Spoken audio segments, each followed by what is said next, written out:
Në bashkinë Kuçov vijon intensivisht aksioni për lirimin e hapësirave publike të zëna në mënyrë të paligjshme.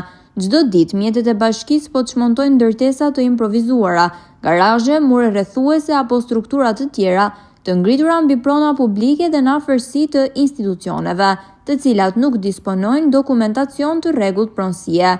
Ky proces synon rikthimin e hapësirave në funksion të komunitetit dhe respektimin e ligjshmërisë urbane. Sipas bashkisë, ndërhyrjet po kryhen në përputhje me procedurat administrative dhe njoftimet përkatëse, duke i dhënë fund zaptimeve shumëvjeçare që kanë penguar zhvillimin e rregullt të qytetit.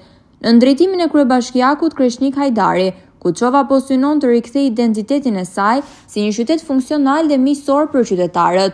Në hapësirat e liruara parashikohen ndërhyrje për sistemim urban, ndërtim bluliqteje, rikonstruksion ambientesh publike, mbjellje pemësh, vendosje stolash dhe krijim zonash të gjelbra në shërbim të komunitetit.